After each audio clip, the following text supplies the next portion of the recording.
الملائکۃ وکلمہم الموتى وحشرنا علیہم کل شیء قبلا ما كانوا لیؤمنوا۔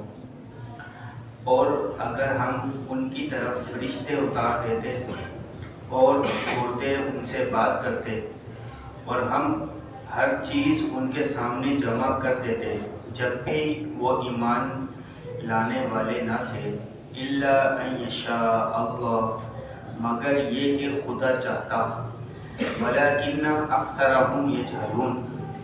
لیکن ان میں اکثر لوگ جاہل ہیں۔ عزیز محترم، اس آیت مبارکہ کا شان نزول یہ ہے، کفار مکہ تاجدار رسالت صلی اللہ تعالی علیہ وسلم سے مذاق کے طور پر کہا کرتے تھے، اگر آپ سچے ہیں تو ہمارے مردوں کو زندہ کر دیجئے تاکہ ہم ان سے پوچھیں محمد صلی اللہ تعالی علیہ وسلم جو فرماتے ہیں کہ وہ حق ہے یا نہیں، اور اسی طرح آپ ہمیں فرشتے دکھائیے جو ہمارے سامنے آ کر آپ کی جو ہے گواہی دیں۔ تو اللہ رب العزت نے یہاں پر فرمایا، ہم اگر ان کے سامنے فرشتے کو اتار دیتے ہیں اور ان کے مردوں کو بھی زندہ کر دیتے ہیں، تب بھی یہ لوگ جو ہے ایمان نہیں لے کر آئیں گے۔ جس طرح پچھلی آیت میں بھی اللہ رب العزت نے ذکر فرمایا، اور یہاں پر مزید عزیزان گرامی یہ معلوم ہوا، مفسرین نے فرمایا کہ اگر اللہ تبارک و تعالی ان کے سامنے سب مردوں کو زندہ بھی کر دیتا اور سارے فرشتوں کو ان کے سامنے جمع بھی کر دیتا، تب بھی جو ہے یہ ایمان نہیں لے کر آتے، اور یہاں تک کہ ہر خوش تر شجر حجر اور نباتات اگر حضور کی گواہی بھی دیتے نا، تب بھی جو ہے یہ کفار اور مشرکین جو ہے اللہ کے حبیب صلی اللہ علیہ وسلم کی تصدیق نہیں کرتے، کیونکہ رب تبارک و تعالیٰ پہلے ہی جانتا تھا۔ وَكَذَلِكَ جَعَلْنَا لِكُلِّ نَبِيٍّ عَدُوًّا شَيَاطِينَ الْإِنسِ وَالْجِنِّ يُوحِي بَعْضُهُمْ إِلَى بَعْضٍ زُخْرُفَ الْقَوْلِ غُرُورًا۔ اور اسی طرح ہم نے ہر نبی کا دشمن بنایا انسانوں اور جنوں کے شیطانوں کو، ان میں ایک دوسرے کو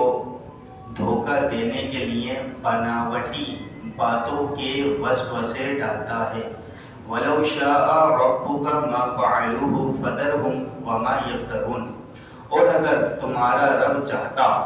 تو وہ ایسا نہ کرتے، تو تم انہیں اور ان کی بناوٹی باتوں کو چھوڑ دو۔ یہاں پر عزیزان گرامی اللہ رب العزت نے،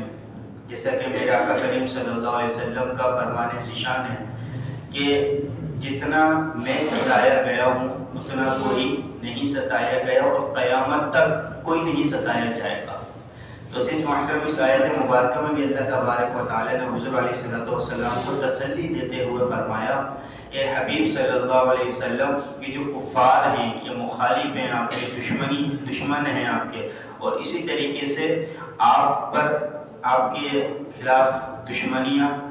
عداوتیں، مخالفتیں اور باتیں کسنا، مذاق اڑانا، یہ صرف آپ کے ساتھ نہیں ہو رہا، بلکہ آپ سے پہلے جتنے ہمارے نبی آئے، رسول آئے، ان کے ساتھ بھی یہ لوگ جو ہے کرتے رہے، دھوکہ دیتے رہے، نئی باتیں گھڑتے رہے، اور اسی طرح ان کے خلاف جو ہے چالیں چلتے رہے اور لوگوں کے دلوں میں وسوسے ڈالتے رہے، یہاں تک کہ وہ خود بھی گمراہ ہوئے اور دوسروں کو